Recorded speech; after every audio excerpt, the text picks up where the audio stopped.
Mfite ubutumwa buvuga ngo intwaro nabacu bazifite. Intwaro yazihaye bene wacu.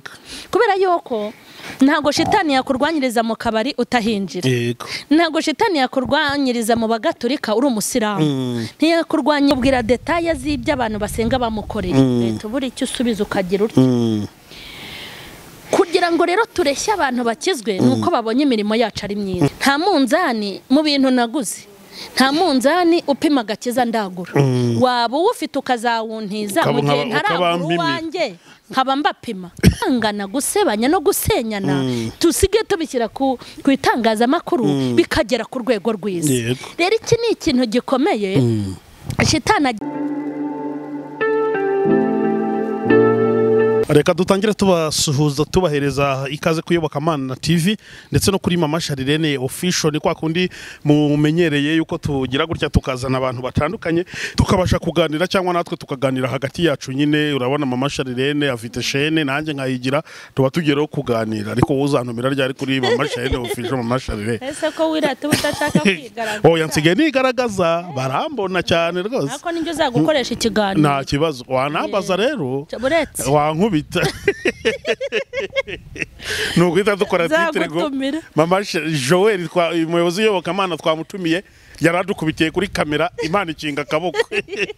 Niyo titre tuzagikora kandi pe tuzagikora. Amakuru ndakomeye cyane ndashimira. Wambaye neza ariko umuntu nazajya ambara nabi tujye tubimubwira, nta nambara neza tubimubwira. Harabaze cyane hari abantu bajya baza kundeba bambaye nabi. Abani tugiye gukorana ariko witegure barakuguhondagura kandi koko abantu nabo ushyira muri kamera.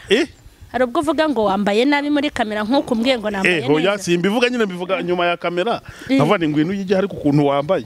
atukuntu wateze igitambaro cyangwa atukuntu wagagufi wambaye ntubakira kandi nkabona muri commentaire koko bakubise. Ariko zo bundi buriya Mama Sharirene wenda mvuze ngo muri commentaire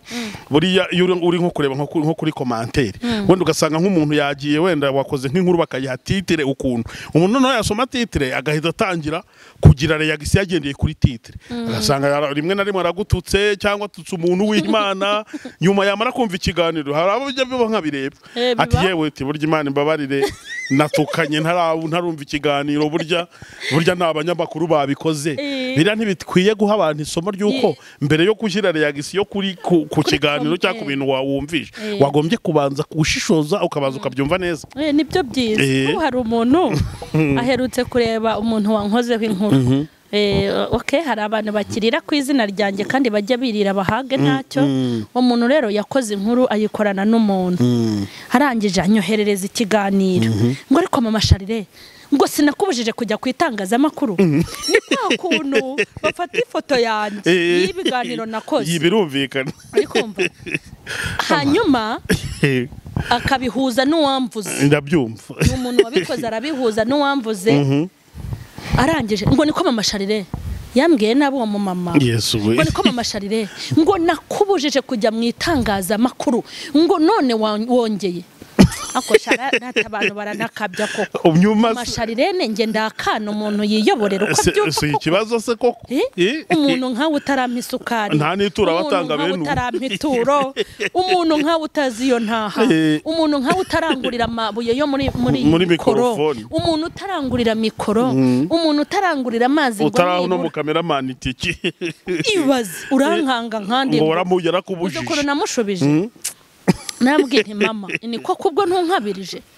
ngewe ndi umukobwa wawe ukanga gutyo. Umva buryo ibaze ku kuntu yanka kandi akuburenganya none wenda kugukanga si ikiba anakurenganya andenganya. Ngewe ubundi umbuza kujya kuri kamera itiki njyana yo rayimpa nuko namushubije. Umbuza kujya ku itangazamakuru urantegera basi urumva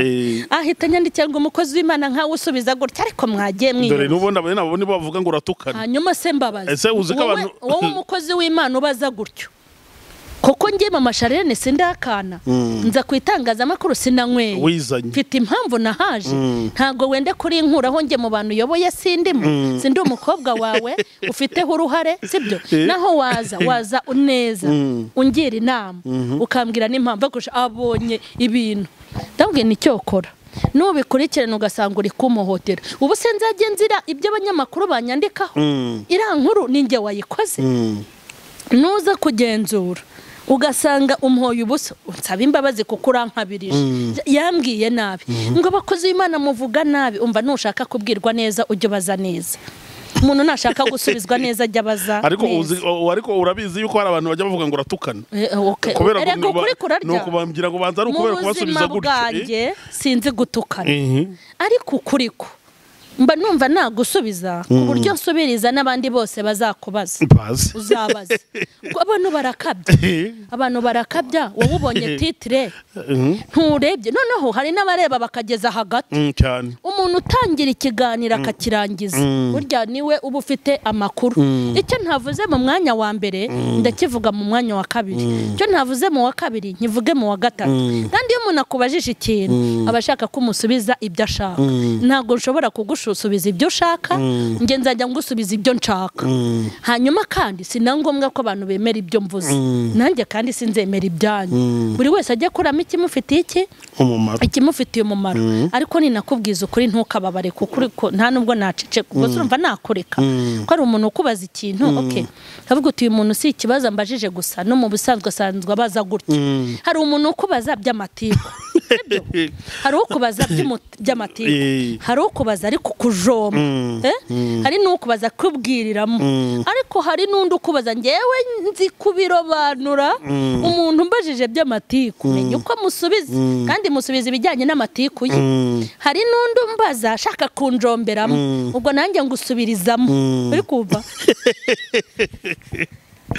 hari n'undi umbaza ashaka kumenya nawe ndamumenya uwo nguwo mwiseguraho nkamwigisha nkamwereka kuko burya hari ikibazo cya shamyaka za shamyaka zimwe zimaze igihe mu itorero ariko zitabyara zitanarera abo zitabyaye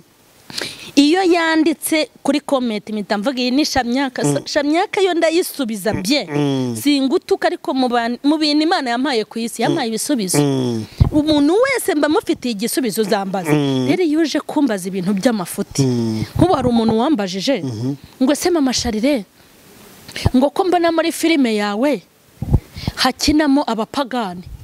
ngo kucyo uwifatanya n'abatizeye basi umuntu ambwira ngo filime yanjye ibamo abapagani nahise mubwira ntumva rero nta munzani mu bintu naguze nta munzani upima agakiza ndagura waba uwufite ukazawuntiza mu gihe ntaragura uwanjye nkaba mbapima ubwo rero agenda atwaye amatwi mu ntoki ati mbega umugore atera hano utaranyandagaje ubwo bumututse se koko nk'uwo ubu bandi mwebwe mukuri iki kiganiro abamututse ngo nkorana n'abapagani ariko nimba mutanabizi ngewe misiyo nahawe ni y'abapagani nuzajya umbonana n'abantu badasobanutse ujye umenya ngo birashoboka ko kubana nabo bashaka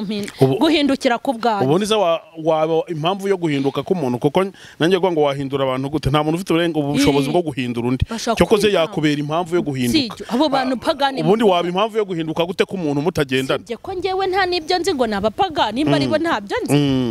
reka nayo ntabwo yaje gushaka abazima urabyumva baraba bampohoteye nabasubiza mbabwiza ukuri ngo nabatutse sintukana muzampimbire yego ngira ngo mwabyumvishe nyine tuba tugenda tuganira ku buryo butandukanye ku bintu babigenda bivugwa ariko hari umuntu uherutse kumbaza ikibazo arambaza ati ni ukubera iki mu bavuga butumwa bwiza bwa Yesu Kristo ubona wenda abakinnyi b'umupira ikipe bihuje ukabona abakarani bari kubaka shantiyo runaka barahuje 100% ukabona mbese mu byiciro bitandukanye by'ahantu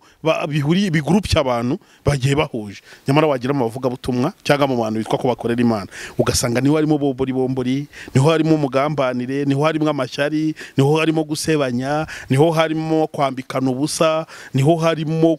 kudahagarara ku ntumbi za bene wanyu ubwo nimvuga intumbi simvuga abantu hari nk'ukuntu umuntu akora nk'ikosa runaka abandi bakamuhuriraho bagatimbagura bakagira gute nyamara babonaga ahubwo aribo bari bakwiye kumuvugira ubona biterwa n'iki mama Charire ubundi shitani iyo agabye igitero ku basenga nka kiriya abarimo kubwira batarakizwa ngo ntimuzabajyemo nabo ubwabo ntacyo bimariye cyane kiriya ni ikintu gikomeye nk'ubu nk'abantu badashaka gusenga akubwira detaye z'ibyo abantu basenga bamukoreye leta buri icyo usubiza ukagira uryo kugira ngo rero tureshye abantu bakizwe nuko babonye imirimo yacu ari myiza ariko bamatiku yacu yarenze urwego rw'umudugudu arenga urwego rw'umurenge arenga urwa paruwase arenga urwego rw'igihugu ageze ku rwego rw'isi international aho ubusutwa n'ubujajwa bwacu ubutindi n'ubutirigana kwangana gusebanya no gusenyana tusige tubishyira ku itangazamakuru bikagera ku rwego rw'isi rero iki ni ikintu gikomeye Shitani agenda batungira agatoki ati ntiwababonye ati bura niko bateye no mu nsengero zabo niko bimeze hanyuma akahakura n'umusaruro munini w'abantu badakizwa avuga ati pu nkaburiya nge ndi umupagani ninywera kayoga ariko ngewe nta mutima mubi ngira ugasanga na ya nzoga yazayigumaho usibye y'amana izi kurera abo yabyaye cyangwa yagize ubushobozi bwo kuguhamagara ntago bakifuza kuza mu gakiza ubone ibyo abantu bakora hari n'umuntu wigeze abimbaza yarambajije ngo akiri umupagana atarakizwa yego yagiraga ingorane nyine zo kurwana n'ibyo byaha atariko mu bandi bantu yari afite inshuti n'abavandimwe bamukunda abafite abantu babajama babaniga ati babanye neza atakizwa bamubwira bati mu mana ho noneho ugiye kunguka ababyeyi ugiye kubona umuryango n'ukuri ati nyamara hageze ahubwo ngahakomerekera kurusha mbere ataraza mu gakiza icyo gihe rero yaramajije ati koko gukizwa burya nuko umuntu abagiye kurwana intambara namusubije mu bwanjye n'abandi rero ati ikintu namaze gusobanukirwa nanjye muri experience nto yakagakiza mfite nuko mu gakiza atari ahantu waza uvuga kuje kuharuhukira atahubwo no kuhahurira n'intambara zirenze izo utahuraga nazo utarakizwa atahubwo nuko muri ibyo bigerageza ubuhura nabyo uri mu gakiza Imana ifite amasomo ishaka ko kwigisha cyangwa ishaka kugukomeza kugira ngo uzabone ko nawe ukomeza abandi atariko niba waraje mu gakiza wumva ko uje mu buruhukiro ataho wateye swati uzahora ukomereka naramubeshye ubwo ntago wamubeshye okay hari ijambo rivuga ngo amakuba n'ibyago by'umukiranutsi ni byinshi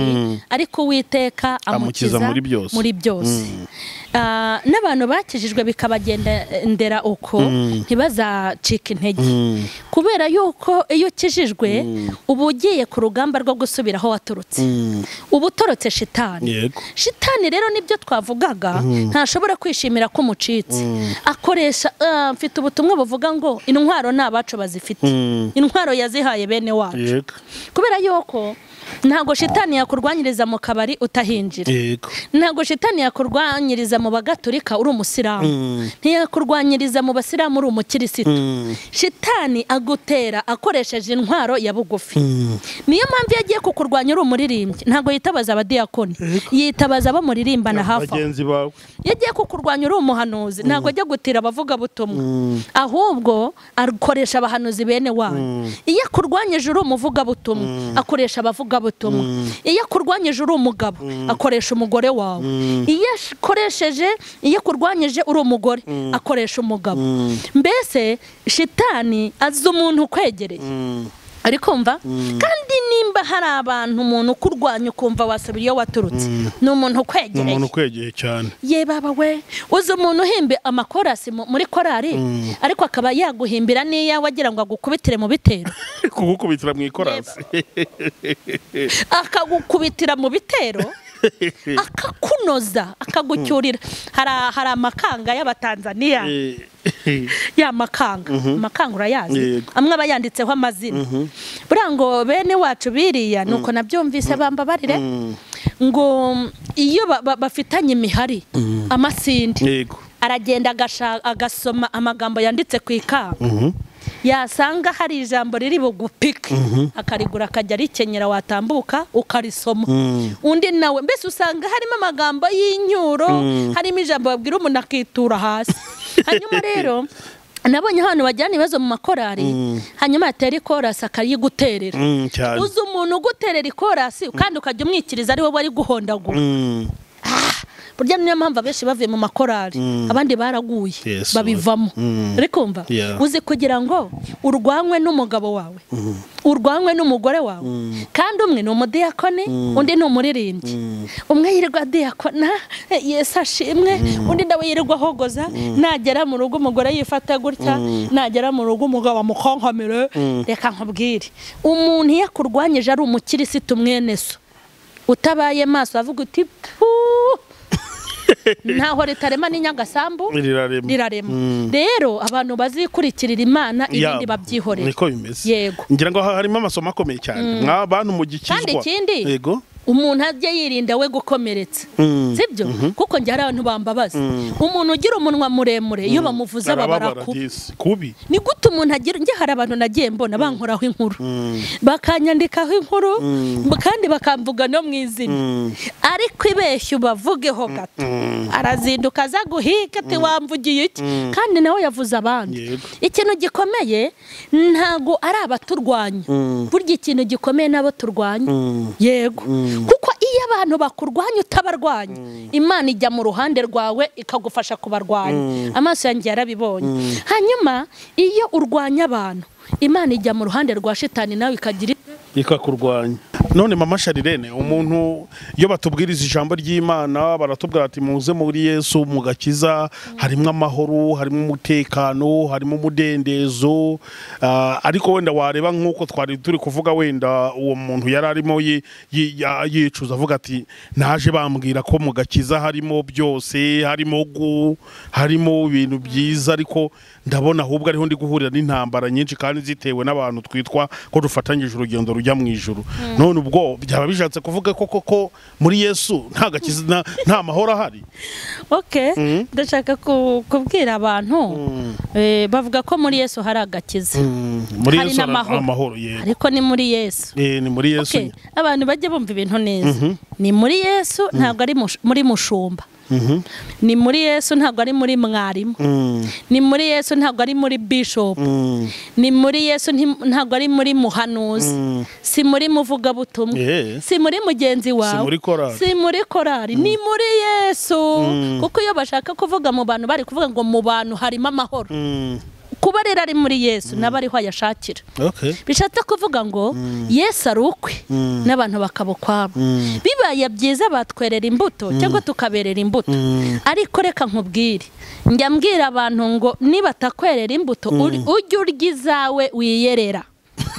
niba takwerera imbuto abantu nibatakwerera imbuto ngo uzirye ngo bakugandukire uzajya utungwa n'izo ufite ahubwo abantu izawe ahubwo abantu bameze nk'uduti tw'inkokore ni nko kubahuhura ngo babagushije nabo babashyutamye sibyo kuko nta muntu ushobora kuvuga ngo muri Yesu nta mahoro arimo kandi njye narayabonye ndayicaranye none se ntago nabonye abantu bangirira nabi ubucuyi bankorera simbuzi ariko kuko njye ayo nagiye gushaka nayashatse muri Yesu niyo nifitiye abashaka amahoro mu bantu muzarinda mupfa mutayabonye bayabahase bo barayagira umuntu ujya kuguha amahoro uzareba yafite nta muntu waguha icyo adafite ngo ariko wampaye amahoro nawe ntayagira atanga nawe ubwe ntayiha nawe ntayiha ariko kubera icyo bari kumvuga nawe ubwe yitaranga nawe ubwe abantu mva ku giti dore umuntu ayo muri Yesu arahari ninde wayahaburiye nta wayahaburiye ikindi umuntu ntagashake kurya imbuto z'abandi nimba usoroma ku muririmbyi muririmbano ugasanga ntatwibereyeho ku mudiyakono ugasanga shwi wowe biti wowe urazifite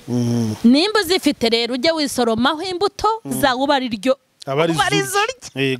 ahubwo abantu bafite ikibazo ari iz'abantu barazibuze hari n'izabo ntazo bafite ubwo rero uzapfe nabo ntibiyerera imbuto nabo ntazo bagira kandi umutima w'umuntu uko kuramuhamiriza uziko ari umuntu yitekereza ko ariko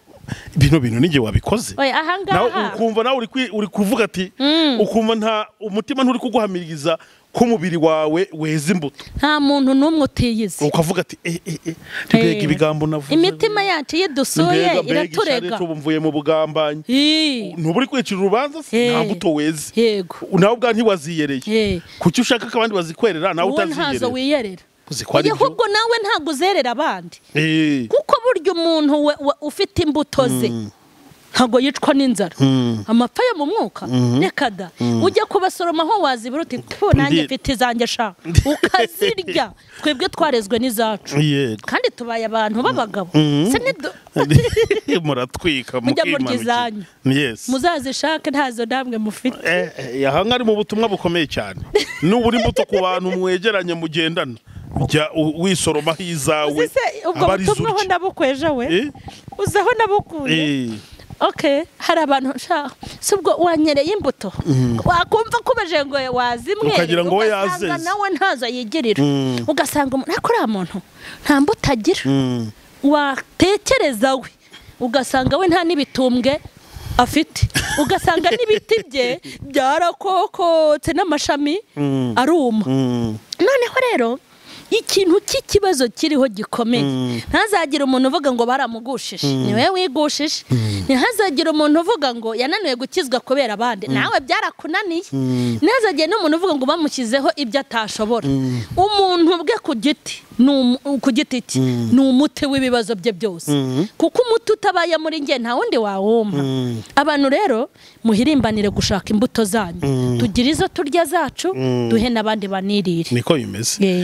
ngira ngo mwabyumvishe cyane kandi ni ibintu bisobanutse binumvikana mu buryo bufatika kabisa none mama Sharirene uvuga iki ku bantu babona wenda umukristo mugenzi wawe umukozi w'Imana mugenzi wawe yahuye wenda n'ikibazo cy'urunaka swati yaguye mu cyaha swati yagize ingorane imugeraho aho kugira wenda ngo ari wowe ubu wa mbere mu kumufuba cyangwa mu kumubamo nk'umuntu mukorana umurimo w'ivuga butumwa cyangwa n'ibindi bintu ahubwo akaba ari wowe wa mbere mu kumutaranga ubivuga iki okay nuko wenda hari ibibazo byaje ku rwego rw'isi byagiye kuri wambonye ariko no mu buzima busanzwe abantu ntibahisha bene wabo ngewe iyo mbonye umuntu nge byanteye ubwoba nyine iyo mbona umuntu wenda ari yicaye kuri mwene se wamwicaraho uri kuri telefone uganira n'umuntu wamwicaraho mumaze guhaga ibirayi muri salo zanyu wamwicaraho aho waba uri hose mwaba muri ka kazi kanyu mwabuze abakiriya uzi guhura n'abarokore babuze abakiriya babuze abakiriya b'abapagana ariko kuko ntago ari bose baravuga ko kabyarawe aho wamuvugira hose nge nifata gutyo ubwoba buranyica uti kuki wenda n'urugero nimba ndi guseka abana b'abandi ngo wa muhungu we ankurumogi wa muhungu we disi n'umujura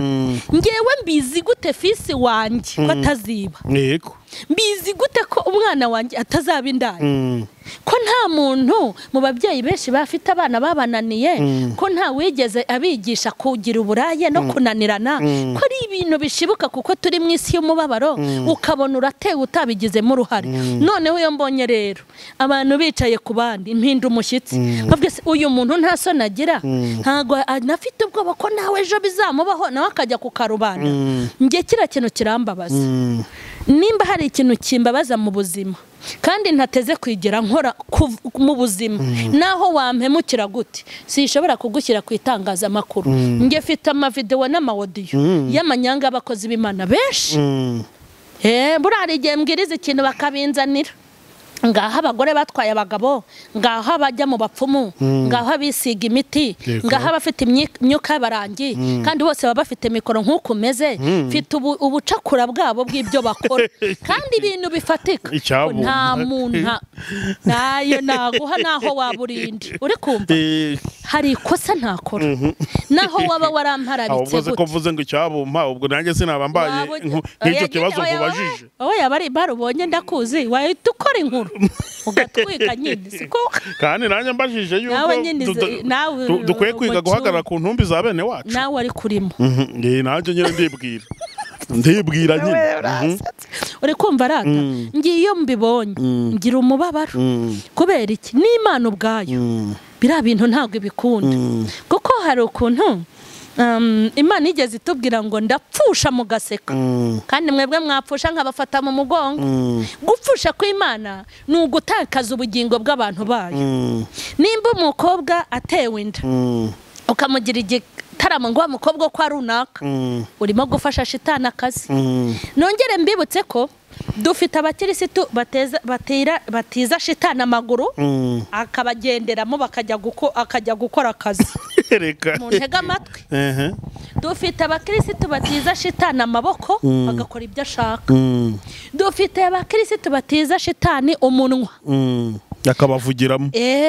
Dufite abakirisitu bamuha inote.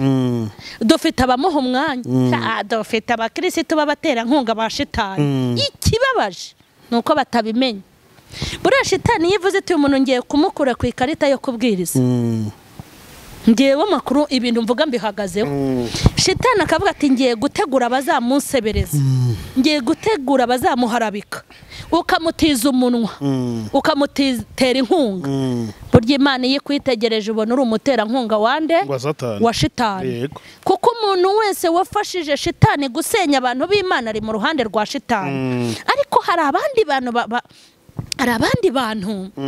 batajya bafasha shitani akazi. Hari umuntu wambwiye ijambo ryiza ndavuga inti Imana iguha umugisha. Mu bibazo nari imperutse kugira nanjye nagiye kuri wambonye shitani yankozemo akazi ariko karamunaniye. Umuntu yarampamagaye ambwira ijambo, Mana imba ari umuntu mpfukame ntuwite ujye umwitaho n'umuryango. Yambwiye ngo mama Sharire ngo nabonye ukuntu bagukozeho inkuru, ngo ndebe ibintu wakorewe, ngo mu mutima ndatekereza inti none mama Sharene yagwa ntiyongere kubwiriza, ngo nashatse ikintu nagukorera bani muhe umugisha. Ati mama Sharene wenda ibyo bakurega biba ari byo, ngo ariko sinzibagirwa uko waduhembuye. Yego ngo wenda ibyo bavuga biba ari ukuri, ngo ngewe ndareba ku ijambo waduhembuje yankoreye ikintu na n'isahara cyakinkorera. Urakumva? Kandi koko icyo kintu yakoze ni nkaho Imana yavuze ati umwana wanjye ibi bibazo arimo hinga mukemurira iki. Kandi icyo kintu Imana yakoze no mu bintu bituma ngira morale kirimo. Ndavuga ni bajye bamponda ariko Mana warantabaye hariya wanyeretse ko ndi umukozi wawe. Uwo muntu rero nigeze njya gusenga, ndi gusenga Imana irambwira ngo umuntu ugukorera ibi n'ibi nduwiteka ngiye mu gihugu arimo ngiye kumugirira neza we n'umuryango we. Haleluya. Hayiwe wabona utarabimubwiye. Hanyuma narabimubwiye. Hanyuma ntinyirindi jambo imbwira bamwe mu bantu, hari abantu bambabaje bigera ku igufwa. Ayasha ngewe ubundi nababajwe na beshi, ariko hari umuntu mbabaza nkumva no mu maraso no mu mazi ari mu mubiri no mu igufwa byinjiyemo. Iyo byinjiye mu maraso no mu igufwa biba byageze no ku mutima w'Imana. Imbwiramo ibintu bikomeye ntari busobanure neza. Imbwira ngo hari akantu hari utuntu igiye kujya babonjyaho kugira ngo bumve uko umubabaro umeze. Maze kubona abantu bagera muri 3 bagiye bahura n'utuntu ubwo rero nanabibonye ko simbabara. Kuko burya hari ibintu byiza bibaho. Nimba ushaka kuriza umuntu banzurire nawe niwumva kurira ari byiza ukomeze uriza abandi. Nimba ushaka kwica umuntu uzabanza upfe nawe baguhambe, nugera ikuzimu ugasanga ni heza uzagaruka ujyana abandi ubice. Kumubabara abantu basogongeza abandi bajye bawusogongeraho, nibumva atari byiza ntibazongere kubabaza abandi. Mvuze amagambo akomeye, mvuze amagambo akomeye. Icyo ntifuza ko nkorera, ikintu nkorera nkababara, icyo ukorera mama Sharine akababara igikorera abandi. Mama Sharine nimba ingana ivuga, nimba bakuvuga ukababara wikicara ku bandi. Mama Sharine nimba kuguhara bikabyara kubabaje nawe wiharabika abandi. Bishatse kuvuga ngo hari abantu bakorera Imana, hari n'abantu bakorera shitani. Nta muntu rero uzava inaha mwisi atishyuye. Niko bimeze. Tujye tuba abantu beza. Yes, ngira ngo mwabyumvishe cyane kandi no ubutumwa bukomeye cyane mama Sharine aba ari kugenda atanga akubwira ati nyamara burya wari ukwiye kuba mu bene wanyu ni wabonye umuntu yakoze ikosa wimutaranga menya ko wagira sheki yagira ikibazo none ejo nawe ukakigira. Oya reka ahubwo nkubwira ikindi John, ubundi kuba umusirikare yakomerekera ku rugamba biremewe, sibyo? Kuko nagiye ndeba filime z'abasirikare nkabona ukuntu umusirikare mwene se bamurashe ariko bamara kumurasa bakiruka nkabajya gufata intumbi ye kuki bajya kwifata intumbi ya bene wabo? Ni ukugira ngo abanzi babo batayishinyagurira. Kuko ngewe najyaga mbona mu masasu ukabona umusirikare ari kwirukankana abantu bapfuye bari kubirukankana, ariko ngewe nkibaza nti abapfuye barabashakaho iki batabaye abazima? Ariko naje kumenya ibanga ni ukugira ngo batazashinyagurira intumbi za bene wabo. Hanyuma twebwe nimba bene wacu basambanye, nimba bene wacu bataye abagabo, nimba bene wacu bataye abagore, nimba bene wacu bateye inda, nimba bene wacu batewe inda, nimba bene wacu bibye, nimba bene wacu bayoboye itorero nabi, nimba bashatse abandi bagore, ni gute twirirwa tubanika ku gasozi? Mujye muza dufate shitingi mu buryo bw'umwuka, tworose intumbi za bene wacu ntagire numenya ko bapfuye. Ese hari igihugu kirwana kigapfusha abasirikare benshi kigatangaza ngo twashize? Ntago bitangaza. Bashobora gupfusha nk'abasirikare 100 bakavuga ngo hapfuye 2, hanyuma bene wa ko muri babi. Yesu niyo yavuze ngo n'ubwoko butagonda iki ijosi. Ni gute bene wacu batsindirwa ku rugamba, Satani akabarasa tukabahorahoza? Izo ndimi zanyu zimeze nk'inkota zikebera mugi 2. Bibiliya yaravuze ngo bafite indimi zimeze nk'inkota zikebera mugi 2, kandi Bibiliya iravuga ngo akanwa kabo kameze nk'iziko ryaka umuriro. Imana ibatabare, ibababarire, muze bene wacu tubomore, tubagira inama, tubabe hafi, kuko Imana irakicaye ku ntebe y'imbabazi naho bapfa bazuka. Yego ngira ngo ni nubwo butumwa dusorejeho ikiganiro. Ngira ngo ni wakurikiye neza, harimo amasomo menshi kandi akomeye, ndetse ni wowe ubwirwa. Hari abantu bavuze gufata ubutumwa, ndabakunda cyane ngo wabambwiriye, ngo urababwiye kandi nawe urimo ngo nibagende ngo barumva se, natwe ubwacu nanjye bari kumbwira. Hari n'ibyo uvuga nkumva uri kunsekura, nkumva uri kunanye nukuri pe nkubeshye se, nkabani uyu ni njyewe bavuze. Nkabona ni abantu bakwiye kujya bumva ubutumwa ntibabuherereze ku bandi. Mama Shane, reka tugushimire cyane kuba wateye intambwe ukatuganiriza. Imana iguha umugisha cyane kandi yagura ivuga ubutumwa ryawe. Urakoze cyane, Imana iguha umugisha.